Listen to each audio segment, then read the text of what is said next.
Welcome to another episode of Curbside Consults, where we take a deep dive into the practice-changing research published in the New England Journal of Medicine. In today's podcast, we are joined by Dr. John Brownstein to discuss the recent outbreak of vaping-associated pulmonary disease in the United States that has dominated the mainstream media and the journal. But first, in with the new, as today marks the first podcast hosted by your 2019-2020 editorial fellows at the New England Journal of Medicine. My name is Dr. Ahmad Zaheen, and I'm a pulmonology trainee from Canada. I'm joined by my colleague from across the pond, Ken.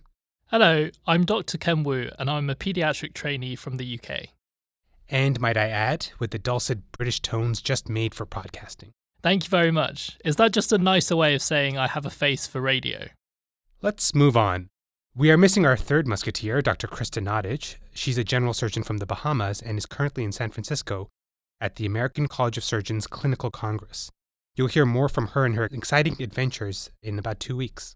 Krista, Ahmad and I will pick up where our predecessors left off. On that note, our first order of business is a thank you to last year's fellows, the AAA team of Angie, Angela and Amanda, for all of their great work last year and seemingly handing over the reins to us. Yes, big shoes to fill, but I think they've put us in a good position to succeed. We'd all like to wish you the best of luck in your future careers. Yes, and looking forwards, we have a lot of exciting episodes planned for the year. We'll be continuing the tradition of bi-weekly podcasts alternating between in-depth looks at seminal papers published in the journal and overviews of key statistical topics. We're looking forward to having you join us over this year. Wonderful. So, Ken, we've been in Boston for 4 months already. Thoughts so far? Yeah, absolutely loving it so far. It's an interesting experience being a tea-drinking Brit working in a job that involves lots of reading and writing. I'm still getting schooled on spellings and grammar from the deputy editors. What about you? Yeah, agree. It's been amazing, but as you can probably tell from my intermittent sniffling, suffering from a bit of a cold right now. A cold, I should add, that I didn't have when I interviewed our guest. Well, that's appropriate for today's topic, isn't it? What, disease outbreaks? Yes, I'm now painfully aware that I'm trapped in a recording studio with you, patient zero. Is now a good time to tell you that I sneezed into your tea right before we started?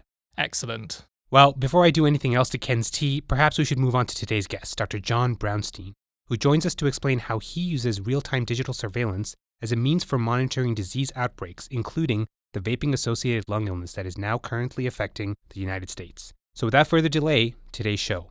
If you missed our first episode on electronic cigarettes with Dr. Jonathan Winikoff, you can go all the way back to June 13th of this year for an introduction to the topic. Shortly after the podcast was published, the medical community was rocked by numerous reports of serious lung illness tightly linked to electronic cigarette use, also known as vaping. On September 6, 2019, the New England Journal of Medicine published a preliminary report detailing 53 cases of severe acute pulmonary illness in young adults with a prior history of electronic cigarette use. Some of the data regarding the cases are striking. A median age of 19 years old, most patients with no significant past medical history, a 94% hospitalization rate, of which 2/3 were in the intensive care unit and 1/3 mechanically ventilated. The Center for Disease Control and Prevention has since launched an investigation, and at the time of this recording, there have been 1,479 cases and 33 deaths reported within the United States alone, prompting many states to limit or outright ban the sale of electronic cigarettes. But through the use of real-time digital surveillance, the first signs of trouble could be dated back to June 2019. In a correspondence published in the journal on September 20th, researchers at Boston Children's Hospital explained how they use cutting-edge techniques to accurately detect and monitor disease outbreaks around the world, including the aforementioned vaping-associated disease. Our guest today is the senior author of that paper, Dr. John Brownstein.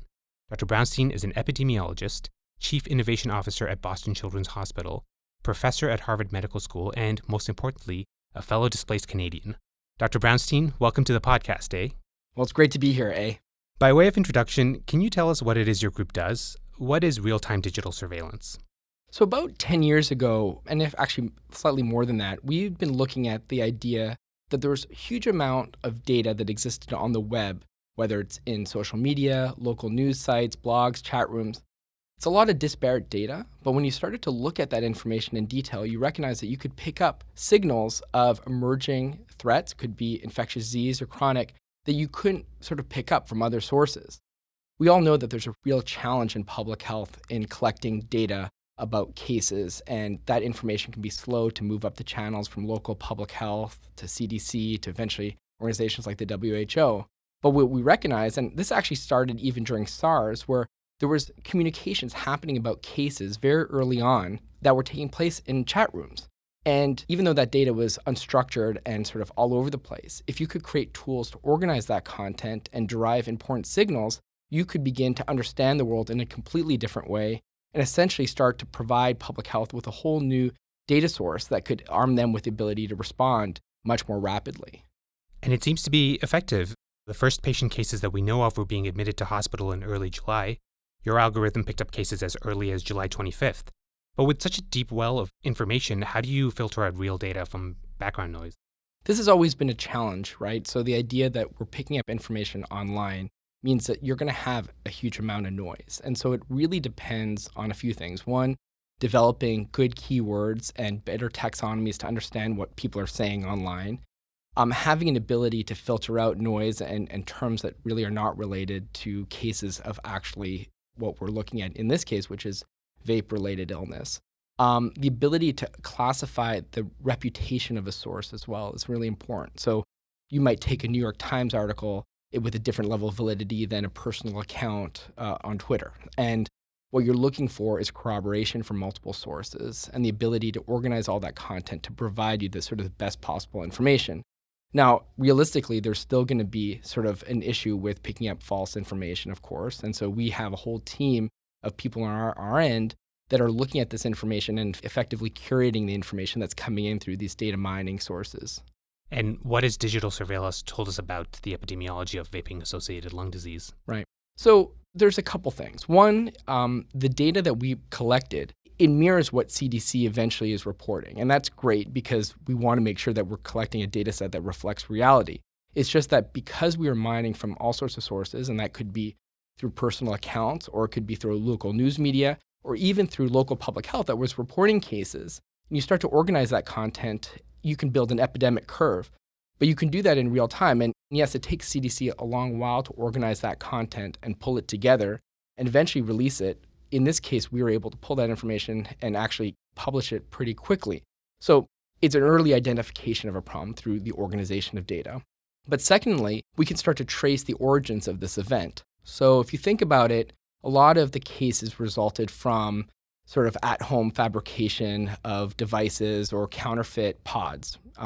There may be a mix of nicotine and THC. We're still trying to understand and unpack what actually took place.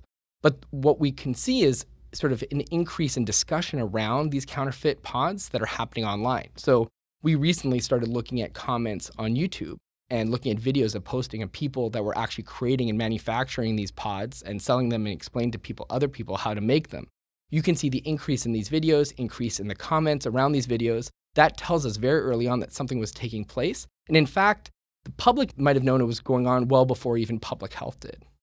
Outbreaks, are generally associated with infectious diseases. How does this illness compare to other recent outbreaks, for example, the Ebola outbreak in the Democratic Republic of Congo? Yeah, it's very similar. When we start investigating vape-related illness, this is still low case count, and it's very similar to a high virulence event like Ebola, which is also low case count. And so that's a blessing and a curse. On one hand, you're going to have a lot of sensitivity, so people are going to be looking for cases, right? Because it's not like a flu epidemic, which is impacting huge parts of the population. It's a small number of cases. So it's in some ways a needle in a haystack. But once people are tuned to looking for these cases, a lot of people are going to start reporting, and it's going to be coming through these channels. So with Ebola, we had a very similar situation where we had unstructured data from various channels like NGOs, Doctors Without Borders reporting about cases, but you had a pretty good confidence that once they were reporting about the cases, they were real. Similarly here, with vape-related illness, there's a huge amount of attention around it for a small number of cases. It does mean that the first sign of a case is still very challenging to pick up, though. You've mentioned in the past that the numbers reported thus far are likely just the tip of the iceberg. What should we expect as this outbreak unfolds? It's a very complicated event because what we know so far is this is related to sort of a lot of the black market use of these devices. Now, it's interesting because we've seen a very sort of public response to vaping, which has led ultimately to some bans taking place, including in the state of Massachusetts. And that, of course, is a positive thing for the impact it's having in the underage community. The problem that we are worried about is what does that mean for the use of these counterfeit products? Because if the commercial products are not available and people want to still utilize these, they will just ultimately start turning to more black market products. So our concern is that these events are far from over. And if we're pushing more of the market towards these counterfeit products, we're only going to see more cases emerge. So what does it take exactly to be considered a disease worth monitoring? So, of course, we started in the infectious disease landscape, and the work that really sort of took hold was around H1N1, so swine flu, where the first signs of the outbreak were taking place in a small town in Veracruz, Mexico. And a local newspaper was talking about it well before sort of CDC or Mexican authorities were disclosing it. And then it ultimately led to a pretty large public health crisis. That's a really good example of how digital tools can work in this case, because there were early signs, people were seeing them, but were not being reported to public health. And if public health didn't have a great handle on it, but ultimately led to a pretty large crisis where we could start to utilize our tools to understand cases and how they emerged. It often is the case that the digital tools are good when it impacts either a large population or there's a lot of attention towards an event. When it's sort of underreported and people don't care about it, then it's harder to mine. So as a good example of that is antibiotic resistance. And we have tools that are tracking resistance using other kinds of methods. But on one hand, there are actually a good amount of cases of resistance, but there's not a lot of public attention. And it's not really an acute crisis. It's like a slow-moving crisis. So in that case, our digital tools are not really picking up much, even though there's a huge sort of undercurrent of what's taking place. It doesn't have to be for infectious disease, right? So we've looked at data mining to look at sort of the epidemics of gun violence, right? There's a huge amount of reporting. There's a huge amount of sort of firearm-related deaths that take place in the U.S. That is coming through the digital channels. Very similarly, the opioid epidemic, we've been working on that for a number of years, and there's a huge amount of discussion online on the diversion and abuse of prescription opioids. You can pick up a lot of those signals on the use and misuse of prescription drugs. And even sentiment. So, for instance, there's a huge amount of backlash on vaccines and sentiment around sort of people's misunderstanding of vaccines. That is actually prime for understanding because there's a lot of discussion, a lot of interest, and a lot of misinformation. And you could start tracking the misinformation like you would an outbreak online. When I first started hearing about the vaping-associated outbreak, to bring it back to that, my first thought was, is it the device or is it the juice, the substance that's within the device? Does your technique have the ability to discriminate between the two? Yeah, that's when we become a little bit more challenged, right? Because we're talking about informal reporting and it becomes tougher to understand causality. This is always sort of a drawback of some of these tools, right? They're great from an observational perspective. They're great at signal identification. They're great at sort of the canary in the coal mine. But unpacking that to get some level of causality, that requires a different level of data streams, different level of study. But it provides us some insight of where to start to look. So tell me, how does higher level data mining impact patient privacy? Patient privacy is always, the top discussion, right? When we're talking about data that's online and it's individuals disclosing it, we have to really think very carefully about how we're mining that information, how we're organizing it, and how we're repurposing it. We've actually published several articles on the idea of patient privacy and removal of identification of personal information. Now, it really depends on the data source, right? Because we spent a lot of years working off of Facebook data. That really required a certain level of protection on the kind of data we're tapping into. If you think about Twitter, slightly different perception of people's privacy on Twitter. People are disclosing to the public. They know that data is fully out there.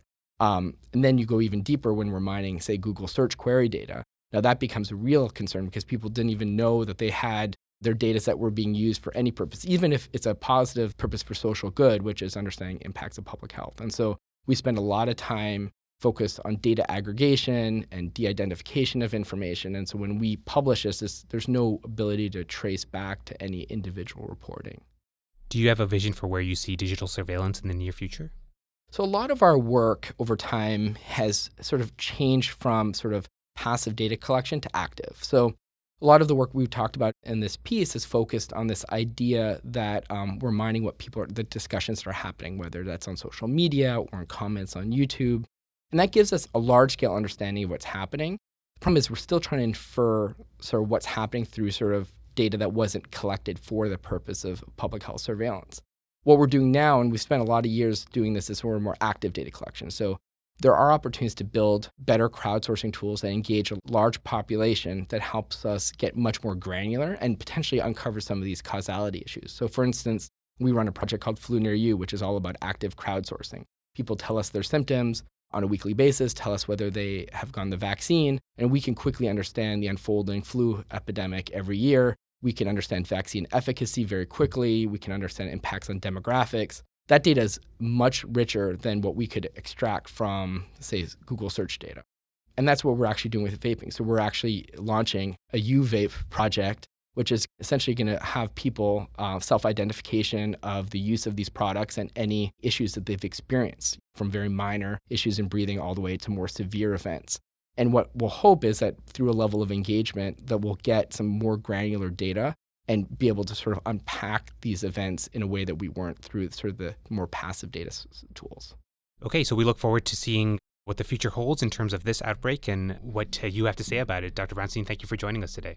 Thanks so much, and great to meet a fellow Canadian. Can go drink some Molson's now. Sounds good. Okay. You're buying. So we wait patiently while this outbreak plays out and perhaps learn things slightly faster with Dr. Brownstein's help. I would like again to thank Dr. Brownstein for joining us in conversation about how this public health crisis came to be and what we can expect going forward.